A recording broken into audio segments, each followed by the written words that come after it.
Hey guys, this is Preeti and welcome back to your channel Short World. Today I'm going to cover all the important questions of acids, bases and salt. So let's start.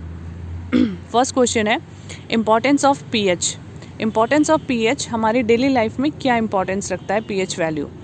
Like saliva और saliva, blood and tears है, इनका जो pH value होता है वो 7.8 range 7 to 7.8 range होनी चाहिए. ये हमें बेटर सर्वाइवल में हेल्प करता है. कैसे? जो सलाइवा हमारे, जब हम कोई खाना खाते हैं तो वो हमारे दांतों में फंस जाता है या मुंह में रह जाता है, जिससे कि जो बैक्टीरिया होते हैं उसे कंज्यूम करते हैं और कंज्यूम करने से वो एसिड रिलीज़ करते हैं. वो एसिड हमारे दांतों को ख़राब कर देता है, उनमें होल्स कर देता है, कैविटी बना देता है. ठीक है, तो ये बैक्टीरिया जो है एसिड रिलीज़ करते हैं. तो उस एसिड को न्यूट्रलाइज करने के लिए हमारा जो सलाइवा है वो बेसिक होना चाहिए, तो बेसिक इन नेचर. इसी तरीके से जो ब्लड है, ब्लड भी हमारा एल्कलीन होना चाहिए, अदरवाइज़ हमें इंडाइजेशन हो सकता है या गैस्ट्रिक प्रॉब्लम्स हो सकती है, पेन हो सकता है, किसी भी तरीके के प्रॉब्लम्स क्रिएट हो सकती है. इसलिए जो ब्लड का जो पीएच रेंज होती है वो भी इसी में 7.8 तक होता है. सेकेंड है सॉइल ट्रीटमेंट. तो सॉइल होती है, सॉइल बहुत ज़्यादा फर्टिलाइज़र यूज़ करने से सॉइल बहुत ज़्यादा एसिडिक हो जाती है या बहुत ज़्यादा बेसिक हो जाती है. तो सॉइल अगर बहुत ज़्यादा एसिडिक है या फिर बेसिक है तो सॉइल की फर्टिलिटी कम हो जाती है, जैसे कि प्लांट की ग्रोथ नहीं हो पाती. तो प्लांट की ग्रोथ के लिए, बेटर फर्टिलिटी के लिए हमें उसमें एसिडिक है तो उसे बेसिक मिलाया जाता है, या बेसिक है तो उसमें एसिड मिलाया जाता है. तो इस तरह से सॉइल ट्रीटमेंट किया जाता है.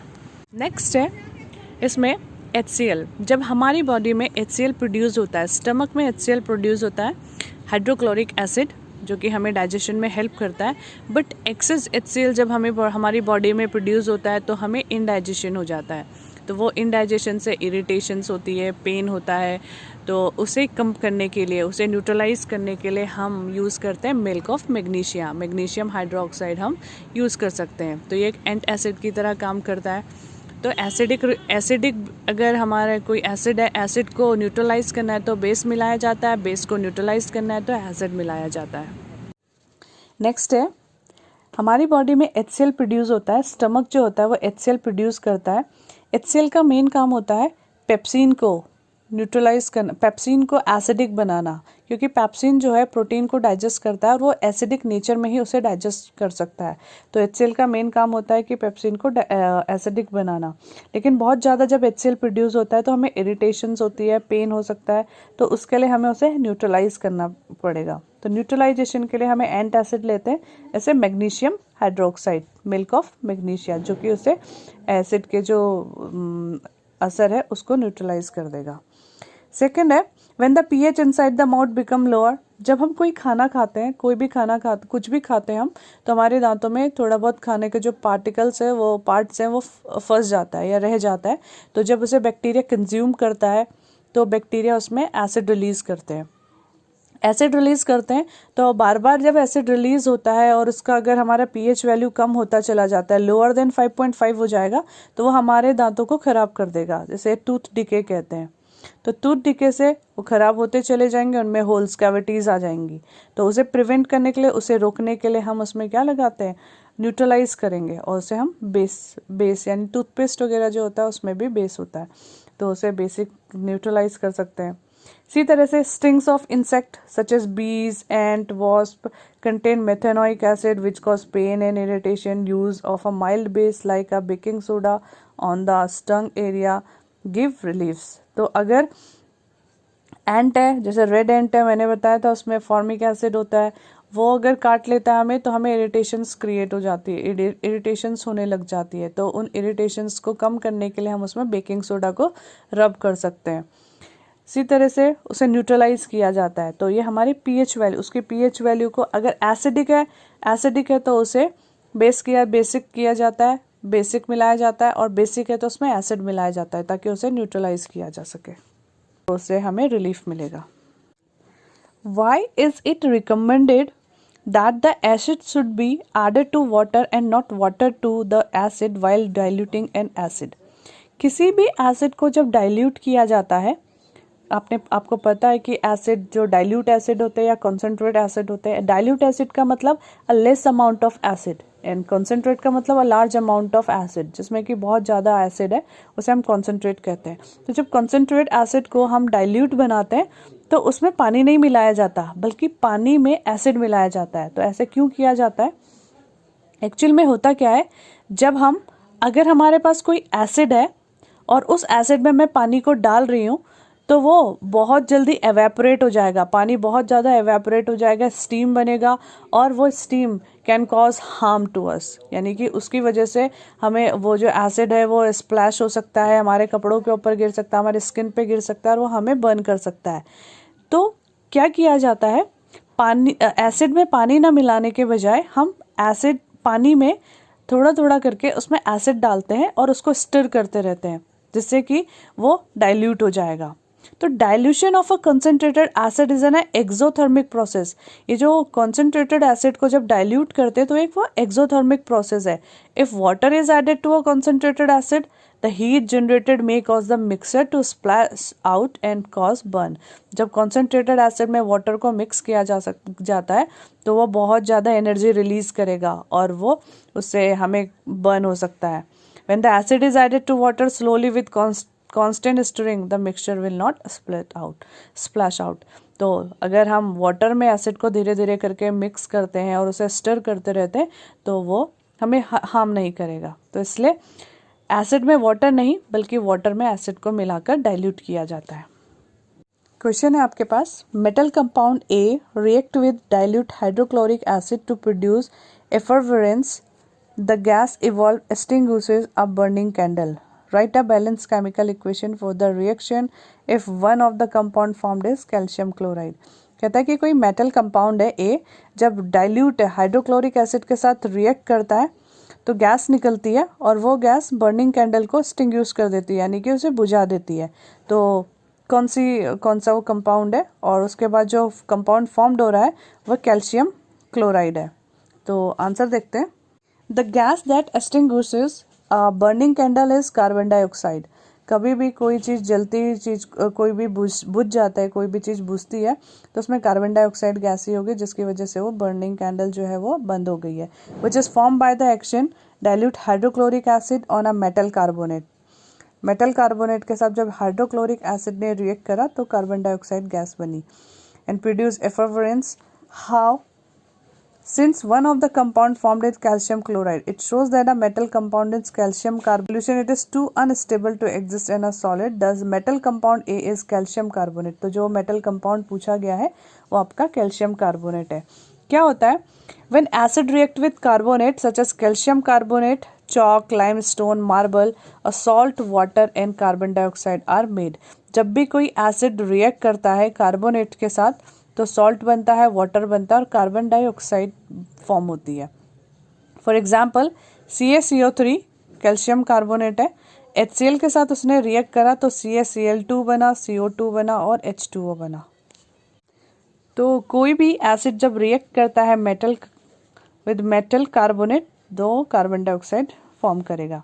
जैसे Na2CO3 है, सोडियम कार्बोनेट है, तो जब उसने HCl के साथ रिएक्ट करा सोडियम कार्बोनेट ने तो हमें NaCl मिला और CO2 प्लस H2O मिला। कार्बन डाइऑक्साइड के साथ साथ वाटर रिलीज हो रहा है, सॉल्ट बन रहा है NaCl, CO2 गैस और H2O लिक्विड फॉर्म हो रही है। तो acid react with metal carbonate, जब भी एसिड किसके साथ रिएक्ट कर रहे हैं? मेटल कार्बोनेट के साथ, तो कार्बन डाइऑक्साइड रिलीज हो रही है। सेम क्वेश्चन है, एगशेल है, eggshell are made of a calcium carbonate. वो कौन से सोल्यूशन के साथ रिएक्ट करते हैं कि फिर से जो वो जो गैस इवॉल्व होगी वो लाइम वाटर को मिल्की कर देगी। लाइम वाटर को मिल्की कौन करता है? Carbon dioxide. तो ये क्वेश्चन हम पहले भी कर चुके हैं। एगशेल है, कैल्शियम कार्बोनेट का बना है और CO2 प्रोड्यूस हो रही है, तो कौन सा होगा? HCl। HCl के साथ जब हमने कैल्शियम कार्बोनेट को रिएक्ट कराया तो वो कार्बन डाइऑक्साइड रिलीज करेगा और वो लाइम वाटर को मिल्की कर देगा। नेक्स्ट है हमारे पास acid react with metal to form hydrogen gas. जब भी कोई एसिड मेटल के साथ रिएक्ट करता है तो हाइड्रोजन गैस इवॉल्व होती है। For example Zn plus H2SO4। H2SO4 क्या है? एसिड है, सल्फ्यूरिक एसिड, और Zn क्या हमारा मेटल है। तो मेटल ने रिएक्ट करा H2SO4 के साथ, तो रिलीज होता है H2 प्लस ZnSO4। ZnSO4 बना, जिंक सल्फेट बन गया है और H2 रिलीज हो गई है। जब एसिड रिएक्ट करती है बेसिस के साथ, तो एसिड और बेस जब रिएक्ट करते हैं तो न्यूट्रलाइजेशन हो जाता है, न्यूट्रलाइजेशन रिएक्शन कहते हैं इसे। Acid react with basis to form salt बनेगा और वाटर रिलीज होगा। तो NaOH, ये हमारा NaOH क्या है, बेस है, सोडियम हाइड्रोक्साइड, और HCl क्या है, हाइड्रोक्लोरिक एसिड। तो ये हमारा एसिड हो गया और NaOH हमारा बेस हो गया। जब ये दोनों मिलते हैं तो हमारे पास बनता है NaCl। NaCl सॉल्ट और H2O वाटर रिलीज होगा। आगे क्वेश्चन है, why do HCl, HNO3 etcetera show acidic character in aqueous solution while solution of compound like alcohol and glucose do not show acidic character। क्या होता है, जब HCl जितने भी एसिड है, जब उनको वाटर सॉल्यूशन बनाया जाता है, एक्वस सॉल्यूशन बनाया जाता है, तो उनके जितने वो आयन में ब्रेक डाउन हो जाते हैं, आयन यानी H+ आयन में ब्रेक डाउन हो जाते हैं, तो वो एसिडिक बिहेवियर शो करते हैं। बट एल्कोहल और ग्लूकोज, इसमें भी H है, हाइड्रोजन है, लेकिन जब इसको हम इसका सॉल्यूशन बनाते हैं, एक्वस सॉल्यूशन बनाते हैं, तो ये H+ आयन में ब्रेक डाउन नहीं होता है। इसी वजह से ये एसिडिक कैरेक्टर शो नहीं करता, या यही एक कारण है जिसकी वजह से ये इलेक्ट्रिसिटी कंडक्ट नहीं करते हैं। ये भी क्वेश्चन आता है कि अल्कोहल और ग्लूकोज जो है वो इलेक्ट्रिसिटी कंडक्ट क्यों नहीं करते हैं। क्यों? क्योंकि वो आयन रिलीज नहीं करते हैं, वो आयन में डिसोशिएट नहीं होते। जब अल्कोहल और ग्लूकोज को पानी में मिलाया जाता है तो वो आयन नहीं फॉर्म करते, H+ आयन नहीं फॉर्म करते, इसीलिए वो इलेक्ट्रिसिटी कंडक्ट नहीं करते, इसीलिए वो एसिडिक कैरेक्टर शो नहीं करते। HCl and HNO3 show acidic behavior in aqueous solution as they dissociate in water to produce hydrogen ion, while solution of glucose and alcohol do not form ion in water since aqueous solution of alcohol and glucose do not conduct electricity. Next है हमारे पास, a milkman adds a very small amount of baking soda to fresh milk. Why does he shift the pH of the fresh milk from 6 to slightly alkaline? And why does this milk take a long time to set a curd. तो कहते हैं कि milkman जो है वो baking soda मिला देता है, baking soda that is basic, तो बेसिक इन नेचर। तो जब जो मिल्कमैन होता है वो मिल्क में थोड़ा सा बेस मिला देगा ताकि उसका जो pH है वो स्लाइटली अल्कलाइन हो जाए। क्यों ऐसा वो करते हैं? क्योंकि मिल्क जो होता है, मिल्क में लैक्टिक एसिड होता है, तो लैक्टिक एसिड एसिडिक जो नेचर है उसको थोड़ा सा न्यूट्रलाइज कर देंगे ताकि वो जल्दी से कर्ड में चेंज ना हो। When the milk is made more alkaline by adding a base to it, it is basically done to prevent it for more time to turning to curd। वो इसलिए मिलाया जाता है ताकि उसको और ज़्यादा टाइम मिले कर्ड में चेंज होने के लिए, यानी कि वो इजीली कर्ड में चेंज ना हो जाए एसिडिक नेचर की वजह से। That's why milkman shift the pH of the fresh milk to slightly alkaline by adding a very small amount of baking soda to it, as a baking soda is alkaline in nature and it neutralizes the acidic nature of milk. As this milk is slightly more alkaline than other, therefore acid produced to set into curd will be neutralized by baking soda added by a milkman। तो ये जो milk है जिसमें हमने baking soda मिला दिया है, baking soda मिलाने के बाद इसका जो नेचर है वो इसको एसिडिक ये कर्ड में चेंज होने में ज़्यादा टाइम लेगा एज़ कम्पेयर टू बाकी मिल्क के, क्योंकि ये एल्कलाइन हो चुका है। नेक्स्ट है कॉमन सॉल्ट। कॉमन सॉल्ट जो है सोडियम क्लोराइड, जो कि आपके घर में मिलता ही है, नमक जो हम खाते हैं वो कॉमन सॉल्ट ही है, सोडियम क्लोराइड। इसी तरह से बाकी सॉल्ट भी होते हैं बट हमारा जो मेन है वो है sodium chloride. Chemical name of the common salt is sodium chloride और इसका जो फॉर्मूला होता है वो है NaCl। तो जो हमारा डेली यूज़ में जो खाने में नमक यूज़ हो रहा है वही हमारा कॉमन सॉल्ट सोडियम क्लोराइड है और ये NaCl है। ये बेसिक और एसिडिक नेचर, अभी हमने न्यूट्रलाइजेशन रिएक्शन पढ़ी थी, तो NaOH सोडियम हाइड्रोक्साइड और HCl इन दोनों को जब कंबाइंड किया जाता है तो NaCl हमें मिलेगा और H2O प्रोड्यूस होगा। क्वेश्चन ये है कि हमें इसे कैसे बनाया जाता है, सॉल्ट कैसे तैयार किया जाता है, सॉल्ट हमें कहाँ से मिलेगा। फर्स्ट है common salt is obtain from the sea water by the process of evaporation. Sea water is trapped in a large shallow pools and allow to stand there. जो सी वाटर होता है, सी water है वो salty होता है। सी water beaches पे बड़े बड़े से पोल क्यारियाँ बना दी जाती है, उन क्यारियों में उस पानी को भरा जाता है और वो पानी जब सनलाइट से एवेपोरेट होता है तो उससे हमें नमक मिलता है, उसी को रिफाइन किया जाता है और वो कॉमन सॉल्ट हम उससे बनाते हैं। सेकेंड है common salt from underground deposit rock salt is mined from the underground deposit just like coal. जैसे कोल माइंड होते हैं, गोल्ड माइन होते हैं, उसी तरह से रॉक्स जिनमें सॉल्ट मिलता है, तो ज़मीन के अंदर भी खोद के सॉल्ट माइंस होती हैं, वहाँ से भी हम इसे ले सकते हैं, वहाँ से भी इसे तैयार किया जा सकता है। नेक्स्ट जो क्वेश्चन है हमारे पास वो आता है वॉशिंग सोडा। वॉशिंग सोडा का केमिकल नेम क्या है, उसका प्रोडक्शन कैसे किया जाता है और उसके यूजेस क्या होते हैं। तो washing soda, the chemical formula of washing soda is Na2CO3 10H2O। ठीक है, तो ये हमारा वॉशिंग सोडा का फॉर्मूला है, केमिकल फॉर्मूला है Na2CO3 और 10H2O। इसका जो नेम है वह है sodium carbonate decahydrate. Sodium Na जो है सोडियम है, CO3 कार्बोनेट है और 10H2 है, तो इसे बोलते हैं डेकाहाइड्रेट। तो सोडियम कार्बोनेट डेकाहाइड्रेट इसका प्रोडक्शन देखेंगे। सबसे पहले हमारे पास फर्स्ट स्टेप जो आता है वो ये है NaCl plus NH3 plus H2O plus CO2। तो NaCl सोडियम क्लोराइड को, NH3 अमोनिया, वाटर और CO2 कार्बन डाइऑक्साइड को जब रिएक्ट कराया जाता है तो हमारे पास बनता है NaHCO3 प्लस NH4Cl। NaHCO3 जो है वह है sodium hydrogen carbonate, NaHCO3 sodium hydrogen carbonate, और NH4Cl जो बना हमारे पास ये है अमोनियम क्लोराइड। तो ये फर्स्ट स्टेप है, NaCl plus NH3 H2O plus CO2 gives sodium hydrogen carbonate plus ammonium chloride. Second, NaHCO3 यानी कि ये जो सोडियम हाइड्रोजन कार्बोनेट है, जब इसको गर्म किया जाता है, on heating sodium hydrogen carbonate, इसको गर्म करने पर हमारे पास मिलेगा Na2CO3 plus CO2 plus H2O। Sodium carbonate मिलेगा, sodium carbonate, CO2 carbon dioxide और H2O वाटर। अब Na2CO3 में जब हम 10H2O को मिलाते हैं तो हमारे पास बनता है Na2CO3 10H2O।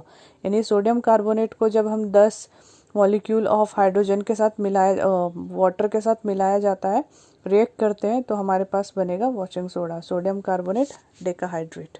जैसे कि इसका नाम ही वॉशिंग सोडा है, तो ये लॉन्ड्री वगैरह में यूज़ किया जाता है। Softening of water as washing soda, in the manufacturing of glass, sodium silicate, paper, borax, soap powder, caustic soda, इन सबको बनाने में इसको यूज़ किया जाता है।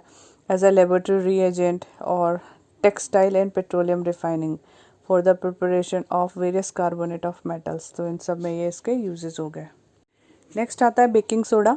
बेकिंग सोडा जो है वो खाने में यूज़ किया जाता है। तो chemical name of baking soda is sodium hydrogen carbonate.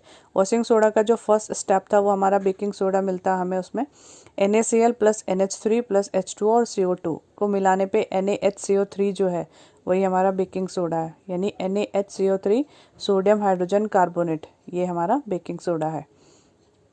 Uses of baking soda, it is used as an antacid in medicine to remove the acidity of the stomach। Antacid की तरह से यूज़ किया जाता है, या जो भी इंसेक्ट बाइट है, इंसेक्ट बाइट में हम बेकिंग सोडा यूज़ करते हैं एंटासिड की तरह। या एंटासिड आई मीन टू से कि उसे न्यूट्रलाइज करने के लिए, एसिड के इफेक्ट को न्यूट्रलाइज करने के लिए हम बेकिंग सोडा का यूज़ करते हैं। एक्सटिंग्विशर में हम इसे यूज़ करते हैं, it is used in a fire extinguisher. Extinguisher यानी आग बुझाने के लिए हम बेकिंग सोडा का यूज़ करते हैं। बेकिंग पाउडर बनाने के लिए यूज़ किया जाता है। Baking powder is a mixture of baking soda and mild edible tartaric acid. When baking soda mixes with water then sodium hydrogen carbonate react with tartaric acid to evolve carbon dioxide. उसके बाद आता है हमारे पास bleaching powder. The chemical name of bleaching powder is calcium oxychloride. तो इन सब के जितने भी ये हमारे पास कंपाउंड्स हैं, ये सॉल्ट हैं, जितने भी सॉल्ट हैं, इन सब के आपको केमिकल नेम भी याद होने चाहिए और इसका फॉर्मूला भी याद होना चाहिए। तो CaOH whole twice calcium hydroxide है ये। इसको Cl2 के साथ जब रिएक्ट किया जाता है क्लोरीन के साथ, तो ये हमें देता है CaOCl2। ये बना calcium oxychloride, calcium oxychloride plus H2O। तो CaOH whole twice calcium hydroxide plus Cl2 gives calcium oxychloride.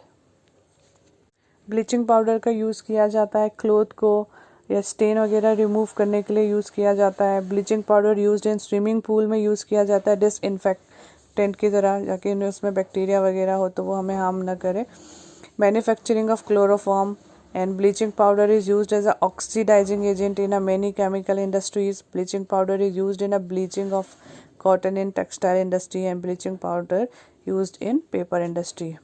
उसके बाद जो लास्ट हमारे पास बनता है वो है प्लास्टर ऑफ पेरिस, पीओपी इसे बोला जाता है। और पीओपी प्लास्टर ऑफ पेरिस इसका जो नाम है वो इसी तरह से मिला है क्योंकि ये पेरिस में किसी जगह से ये बहुत ज़्यादा मात्रा में हमें मिलता था, तो इस वजह से इसका नाम ही प्लास्टर ऑफ पेरिस बन गया है। तो प्लास्टर ऑफ पेरिस पीओपी इसे शॉर्ट फॉर्म में बोलते हैं। Quick setting gypsum plaster consisting of a fine white powder calcium sulphate hemihydrate which harden when moistened and allowed to dry and known since ancient time. Plaster of Paris is so called because of its preparation from the abundant gypsum found near Paris. Paris के आसपास gypsum से इसे बनाया जाता है। Plaster of Paris को gypsum से बनाया जाता है, तो ये पेरिस में ही मिलता था इसलिए इसका नाम भी उसी से पड़ा है, प्लास्टर ऑफ पेरिस। प्रोडक्शन देखते हैं कैसे होता है। तो जिप्सम CaSO4 2H2O है। इसको जब हीट किया जाता है, जब जिप्सम को हीट किया जाता है ऑन हीटिंग जिप्सम अब 373 केल्विन या 100 डिग्री सेल्सियस से ऊपर जब इसको गर्म किया जाता है तो हमारे पास मिलता है प्लास्टर ऑफ पेरिस। इसी का दूसरा फॉर्मूला देखो यहाँ पे है CaSO4 2H2O plus heat CaSO4 half H2O plus 1:1/2 H2O। डेढ़ इसमें क्या मिलेगा हमें H2O मिल रहे हैं, डेढ़ H2O के मॉलिक्यूल्स मिल रहे हैं। इसको यूज़ कहाँ पर किया जाता है? स्टैचू वगैरह बनाने में यूज़ किया जाता है। स्टैचूज़ बनते हैं या घर की जो इंटीरियर डिज़ाइन होता है, डिज़ाइंस वगैरह बनाए जाते हैं सीलिंग पे, उसमें यूज़ किया जाता है। ये पॉट्स वगैरह बनाने में यूज़ किया जाता है। या मेन जो उसका काम है, कभी फ्रैक्चर वगैरह जब हो जाता है तो हॉस्पिटल्स में इसको यूज़ किया जाता है। तो used in making cast and pattern for moulds of statues, used in a cement in ornament casting, ornaments बनाए जाते हैं। डेकोरेटिव मटीरियल्स बनाए जाते हैं। Fire proofing material in making chalk, hospital for immobilizing the affect part in case of the fracture and sprain, and small gap wall and roof बनाने में इनको use किया जाता है। तो ये इसके यूज़ हैं। क्वेश्चन आपका यहाँ पर ये बनता है कि why should pop B stored in a air tight container. जो पीओपी है उसे मॉइस्चर प्रूफ क्यों रखना चाहिए? मॉइस्चर प्रूफ इसलिए रखना चाहिए क्योंकि अगर उसमें थोड़ा सा भी मॉइस्चर आ जाता है तो ये फिर से हार्ड बन जाएगा, हार्ड सब्सटेंस बन जाएगा, लाइक जिप्सम ही बन जाएगा दोबारा से। तो जिप्सम एक हार्ड सब्सटेंस है। तो plaster of Paris should be stored in a moisture proof container because plaster of Paris a powdery mass observe water to form a hard solid known as gypsum. तो जब इसमें moisture आ जाता है plaster of Paris में तो ये फिर से हार्ड सब्सटेंस बना देता है, जिसे कि हम जिप्सम कहते हैं। लास्ट जो हमारे पास क्वेश्चन है वो ये है, hydrated salt and anhydrous salt क्या होते हैं? हाइड्रेट से ही पता चल रहा है कि ऐसे सॉल्ट, ऐसे कंपाउंड्स जिसमें वाटर हो उन्हें हम बोलते हैं हाइड्रेटेड सॉल्ट। एनहाइड्रस यानी कि वाटर, जिनमें वाटर मॉलिक्यूल्स नहीं होंगे। A compound with one or more chemically combined water molecule like copper sulphate pentahydrate. Copper sulphate है, इसमें 5 मॉलिक्यूल है हाइड्रोजन के, वाटर के, जैसे हम बोलते हैं हाइड्रेट सॉल्ट। इसी के साथ एनहाइड्रस है, a compound in which all water molecule are removed is called anhydrous salt. जब कॉपर सल्फेट को गर्म किया जाता है तो उसके सारे वाटर जो मॉलिक्यूल्स होंगे वो सारे रिमूव हो जाएंगे, तो हमारे पास सिर्फ बचेगा कॉपर सल्फेट। तो ऐसे कंपाउंड्स, ऐसे जो सॉल्ट होंगे या ऐसे कंपाउंड्स जो हैं जिनमें वाटर नहीं है, वाटर मॉलिक्यूल्स नहीं है, उन्हें एनहाइड्रस बोलते हैं, और जिनमें वाटर मॉलिक्यूल्स हैं उन्हें हाइड्रेट सॉल्ट कहते हैं। सो गाइस, आज के लिए बस इतना ही। इसमें मैंने ऑलमोस्ट सभी क्वेश्चंस, इंपॉर्टेंट क्वेश्चंस को कवर करने की कोशिश करी है। इसके बावजूद भी अगर आपको कोई प्रॉब्लम होती है, कोई क्वेरी है, तो आप हमें डीएम कर सकते हैं इंस्टाग्राम पे, या फिर कमेंट बॉक्स में कमेंट कर सकते हैं। तो इसी तरीके से हमारे साथ बने रहिए और देखते रहिए शॉर्ट वर्ल्ड, और लाइक, शेयर एंड सब्सक्राइब करना मत भूलिएगा। Thank you.